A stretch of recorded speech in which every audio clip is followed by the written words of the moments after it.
नमस्कार, नवराष्ट्रमध्ये आपले स्वागत आहे। आज आपल्यासोबत सुरेश दुरुपकर हे आपला अण्णाजी हजारे प्रणित येथे जिल्ह्याचे आमचे सदस्य असून हे त्याच्या ITI कार्यकर्ता करून खूप प्रसिद्ध आहे व त्याकरताही काम करतात। नमस्कार। मी आतावरी 2005 पासून अण्णा हजारे प्रेरणेचे जे प्रमाणपत्र मिळाले त्यापासून मी आतापर्यंत अण्णा हजारेच्या प्रेरणेत होऊन अनेक शासकीय कार्यालयामधून माहितीचे अधिकार विकास कामाची माहिती घेतली। त्या माहितीमध्ये अनेक लोकांच्या बद्दल त्रुटी आढळून आली। त्याच्या वरिष्ठ अधिकाऱ्यांपर्यंत लोकायुक्तपर्यंत आणि वरिष्ठ अधिकाऱ्यांपर्यंत त्यांची तक्रार दाखल केली, पण त्या तक्रारची आजपर्यंत कुठलीही दखल घेतली नाही। माझ्यावर सुद्धा हल्ले झालेले आहे आणि मला नेहमी दमदाटी येतात।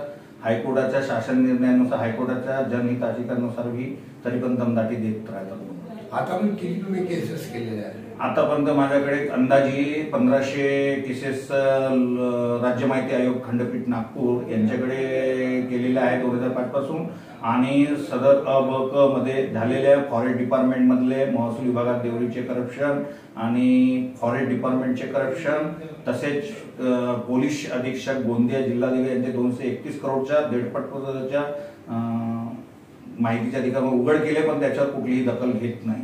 देवरीच्या काळात मी पुष्कळ चालला होता, अनेक तहसीलदारांनी त्या अपार केला होता, त्या बाबतीत काय सांगणार? 11 तहसीलदारांचे अपार झाले होते 2010 पासून 2014 पर्यंत। त्याची माहिती घेतली, पण त्यांच्या त्या पोलिसांचे FIR दर्ज केले व पोलिसांनी गुन्हे दाखल केले नाही। काय झालं होतं असं? पण त्याच्यात कसं झालंय, अतिवृष्टीचा पैसा आला आणि ते बाबू लोकसेवकांनी आपल्याच कुटुंबाच्या नातेवाईकवर लाभार्थी न देता आपल्या कुटुंबाच्या याला पैसा ट्रान्सफर केले होते, असे शासनाच्या सहमतीने गठीत केलेली चौकशीमध्ये अहवालामध्ये निष्पन्न झाला। तरी पण माझ्या विरुद्ध त्या लोकांनी खंडणी मागते असे खोटे आरोपामध्ये फसवून दमदाटी नेहमी देत राहतात। किती तहसीलदार अटकले होते यामध्ये? त्याच्यात अटकले होते 11 तहसीलदार, पण त्याच्यात 2च बाबूवर गुन्हे दाखल केले आतापर्यंत।